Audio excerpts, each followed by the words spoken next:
Télépathie, y compris avec vous tous. Bonjour à nouveau. Merci de me rejoindre ici encore une fois. J'espère que vous allez tous très bien. Je suis Maris Varou. La télépathie sur Terre est considérée comme un phénomène ésotérique ou métaphysique, avec peu ou pas de reconnaissance scientifique au moins officiellement. Comme d'habitude, les pouvoirs en place restreignent les données réelles qui résultent de leurs expériences et enquêtes scientifiques à propos de ce sujet, ne laissant au public que des déclarations de déni et de doute qui disent que la télépathie pourrait exister. Les vrais résultats sont conservés uniquement pour les gouvernements et leurs contrôleurs sous des classifications telles que top secret et sont cachés au public en utilisant des excuses telles que dire que c'est une question de sécurité nationale. Mais le fait est qu'au moins les Russes et les Américains ont mené de nombreuses expériences à ce sujet avec des résultats positifs forts. La vraie raison pour laquelle ceci est caché du public est que ça irait à l'encontre de toute la structure scientifique officielle et récit historique qui soutient la matrice 3D sur Terre, une fausse réalité imposée à la population en utilisant l'esprit et contrôle de la perception. Cette réalité qui est maintenue en place sur Terre en utilisant une toile élaborée de mensonges peut être considérée comme une planète carcérale injuste d'un point de vue de celui qui est plus sensible au plus proche des gens, ou en tant que royaume créé artificiellement et soutenu pour les âmes avancées pour tester, perfectionner et améliorer leurs compétences de gestion de l'énergie, de la manifestation et de contrôle émotionnel. Selon votre point de vue, vous pouvez préférer choisir de voir l'un ou l'autre, mais ils sont tous les deux corrects. Ce n'est qu'une question de la façon dont vous voulez voir les choses et de l'étendue de votre conscience. Du point de vue le plus expansé, le second au-dessus, la raison pour laquelle la télépathie a apparemment été supprimée sur Terre est précisément pour soutenir l'illusion de la séparation du champ éthérique qui nous unit tous, pour aider à produire l'environnement dur et difficile dans lequel les âmes choisissent d'évoluer en ayant leur expérience d'incarnation sur Terre. Pourtant la télépathie n'a pas été retirée, de force, des humains ni artificiellement, à l'aide de la génétique avancée, par des êtres envahissants, tels que les Anunnakis, comme tant de personnes le prétendent.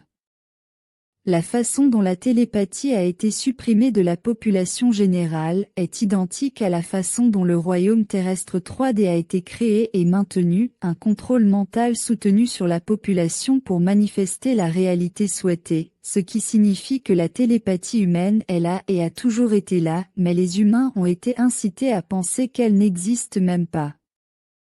La télépathie s'atrophie si elle n'est pas utilisée, comme cela se produit avec toute autre capacité.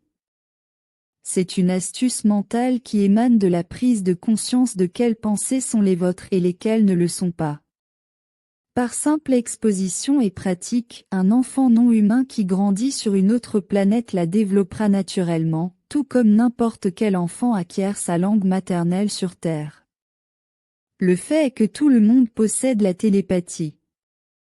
Ils ont juste oublié comment l'utiliser. Mais n'importe qui peut la récupérer avec une certaine pratique. Comme je l'ai expliqué dans les vidéos précédentes, le collectif et inconscient humain transmet des informations télépathiques sur tous ses membres tout le temps, mais ils ne le savent même pas. Parce qu'ils supposent que les choses sont simplement comme elles sont, et ils ne vont pas assez loin pour se demander pourquoi tant de choses sont les mêmes et pourquoi tant de gens, des masses entières, réagissent comme un organisme unique, ou presque, comme s'ils détenaient tous fondamentalement, les mêmes valeurs d'éthique, de désir, et de besoin, en généralisant bien entendu. Les gens supposent que les médias, la culture et la programmation sociale sont responsables de cette synchronisation et ils ont partiellement raison, mais il y a un autre facteur superposé sociologique et anthropologique très fort, sauf pour les plus expansés, et c'est l'inconscient collectif, bien que vu uniquement du point de vue junien. La meilleure façon de renforcer votre capacité télépathique est d'abord de vous connaître vous-même très bien. C'est une étape importante dont vous avez besoin pour avoir un bon contrôle et connaissance de vos émotions, et de ce qui les cause, ainsi qu'une connaissance très fine et claire de vos pensées et réactions, et ce qui les provoque. C'est-à-dire que vous devez avoir une très bonne connaissance de vous-même et conscience de soi, et cela ne peut être atteint que par beaucoup de travail d'amélioration personnelle, de méditation et après un fort processus de travail d'ombre, où votre subconscient attire votre attention à votre conscience et si des éléments totalement inconscients font également surface, là c'est encore mieux. Après ce processus approfondi d'auto-amélioration, vous pouvez facilement être conscient de quelles pensées sont les vôtres, et lesquelles ne le sont pas, et cela vient naturellement après un tel processus même en tant que produit secondaire, et lorsque deux personnes ou plus sont à ce niveau de conscience et de sensibilité quant aux pensées qui sont les leurs et celles qui ne le sont pas. La communication télépathique commence à circuler facilement parmi eux. Je dois mentionner qu'il existe un facteur physique limitant sur Terre pour la télépathie. Les humains sont immergés dans une soupe de fréquences électromagnétiques qui sont très proches des ondes cérébrales naturelles et cela rend plus difficile le développement d'une pleine télépathie, mais ça ne la rend pas impossible, et ça ne doit pas être considéré comme une excuse pour ne pas faire d'efforts pour la développer, ou du moins pour améliorer votre sensibilité à la détection de schémas de pensée qui ne sont pas les vôtres. Ces fréquences électromagnétiques viennent des appareils micro-ondes et télécommunications de toutes sortes, tous ceux communs trouvés sur Terre ainsi que de fréquences lunaires, ainsi que cela sera abordé en détail dans ma prochaine vidéo sur la Lune. La télépathie est plus forte chez les personnes qui se connaissent vraiment bien. La plus forte connexion sera entre des jumeaux identiques, puis entre la mère et ses fils et filles, ainsi qu'entre conjoints. Cela se produit le plus entre les gens qui se connaissent, aussi bien que n'importe quelle personne qui peut en connaître une autre, et c'est parce que la télépathie fonctionne un peu comme le font les radios bidirectionnelles, par synchronisation des fréquences. Donc, deux personnes ou plus qui se connaissent très bien l'un et l'autre, auront des fréquences personnelles similaires, ainsi elles seront accordées l'une à l'autre. Les gens sur Terre dépendent des mots prononcés ou écrits pour communiquer les uns avec les autres, bien qu'à un niveau subconscient il y a un grand volume de communication télépathique non verbale qui est en cours également, et d'autre part, nous pouvons aussi trouver de nombreuses personnes et êtres stellaires non humains qui dépendent uniquement de la télépathie pour leur communication sans composants verbaux dans leur conversation. Ces êtres ont atrophié leur corde vocale au point qu'ils sont maintenant pratiquement inexistants. Les personnes stellaires de la famille lyrienne, c'est-à-dire les humains de l'espace, utilisent principalement une combinaison des deux, où les mots et les sons verbaux sont chargés avec une signification télépathique. Ce type de communication est connu comme télépathique verbale, et c'est lorsqu'un seul mot ou une seule phrase est chargée d'autant d'informations comme plusieurs pages écrites en contiendraient sur Terre, rendant ce type de communication extrêmement efficace et rapide, et c'est le cas de la langue taïgésienne. Pour un humain moyen de la Terre, afin d'apprendre un langage télépathique verbal, la télépathie doit être développée en premier car sans elle, et bien que certains apprentissages traditionnels des langues soient toujours possibles, le résultat sera assez anémique en termes de signification. La seule raison pour laquelle ma race et ma culture sont hautement télépathiques et les humains ne le sont pas, c'est simplement que nous y sommes habitués alors et que les humains ne le sont pas. Les personnes qui utilisent la télépathie pour la communication tout le temps peuvent également développer un pare-feu mental afin de ne pas être lus mentalement et ne pas transmettre, sans le savoir, ou sans en avoir la pleine intention. Cela signifie que les pensées peuvent rester privées et ce pare-feu mental est très simple.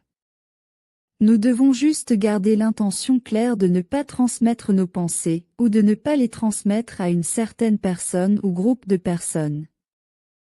C'est difficile à décrire car ce n'est pas quelque chose de tangible. C'est comme une compétence de pensée similaire au contrôle émotionnel. Mais précisément parce que nous y sommes habitués et que nous l'utilisons tout le temps, beaucoup de ce que nous pensons, beaucoup de nos messages sont envoyés sur Terre par télépathie, et non par accident, parce que nous avons la pleine intention de communiquer avec vous tous, et c'est assez évident car sinon je ne prendrais même pas la peine de vous écrire tous ces messages quotidiennement. Notre pleine intention est de communiquer avec vous tous. Nous envoyons des messages télépathiques tout le temps, certains jours plus que d'autres, et ils n'ont pas besoin d'être pleinement intentionnels. Voir un tégétien en position assise et se concentrant pour transmettre un message télépathique, cela arrive naturellement avec notre concentration propre et claire et le simple besoin de communiquer, bien que nous le fassions également. L'une d'entre nous est particulièrement investie dans la communication télépathique avec quiconque. Serait assez sensible pour détecter ses pensées et c'est la petite Sofia Svarou. C'est parfaitement dans sa capacité mentale et elle accepte totalement qu'elle communique avec des personnes spécifiques qui ont réussi à syntoniser ses pensées, mais elle n'est pas la seule à le faire. Plusieurs personnes ici le font, comme Sénètre, Dorcalel, Alénim, Cassia, Athéna, Sophia et moi bien sûr. Nous ne pouvons pas vous donner une liste de ceux avec qui nous communiquons de cette façon parce que nous n'avons pas la liste, nous ne connaissons pas les noms, parce que ce que nous ressentons c'est leur énergie, qui à la fin est leur vrai nom, leur empreinte d'âme, unique. C'est un sujet délicat car c'est impossible à corroborer ou à prouver et cela n'a aucun sens pour la plupart des gens. C'est la réalité de quelques-uns qui se rapportent à mes paroles en ce moment et qui savent que je parle d'eux, et à eux maintenant. Ces quelques-uns savent que je parle d'eux, et ces quelques-uns savent que nous leur parlons mentalement aussi, mais c'est leur réalité personnelle, et cela ne s'applique pas à la réalité des autres, car cela peut engendrer conflit, scepticisme et ressentiment. Nous ne choisissons pas avec qui nous parlons, c'est eux qui nous choisissent, donc pas besoin de demander comment nous contacter de cette façon parce que c'est le résultat de votre fréquence de qui vous êtes et de votre intention, pas la nôtre car nous sommes télépathiquement grands ouverts. De la même manière, il n'est pas nécessaire d'essayer d'obtenir une confirmation directe à ce sujet parce que nous ne l'avons simplement pas. Vous seul pouvez le confirmer pour vous-même. Vous devez en assumer la responsabilité. Plusieurs personnes prétendent être en contact télépathique avec l'un ou l'autre de mon groupe, et c'est vrai, mais je dois dire également que beaucoup prétendent faussement la même chose et nous ne pouvons pas les distinguer les uns des autres parce que nous sommes comme une station de radio émettrice. Nous ne pouvons pas savoir qui reçoit ou de manière limitée dans certains cas et dans un nombre encore plus restreint de cas, oui nous pouvons savoir qui est qui, et il y a une communication bidirectionnelle mais c'est une affaire privée. Il y a beaucoup de mensonges et de supercheries sur ce sujet et beaucoup de gens se passionnent pour nous sur le web. S'il vous plaît, méfiez-vous de ça. Là, je ne parle que de communication télépathique, pas de réseaux sociaux. Au final, c'est le résultat de notre intention ici de communiquer avec vous tous, et cela nous amène au sujet connexe de nous canaliser, et oui cela se produit effectivement avec quelques personnes, car la communication télépathique est essentiellement de la canalisation. Cependant soyez vigilants vis-à-vis de personnes qui peuvent transmettre des messages prétendument canalisés venant de nous, et qui ne sont très probablement que des canulars et des menteurs qui essaient de gagner de l'argent avec des vidéos. Ce sera tout pour aujourd'hui.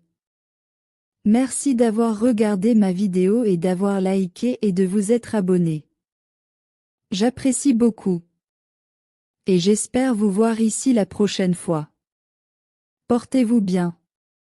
Votre ami, Marie Svarou.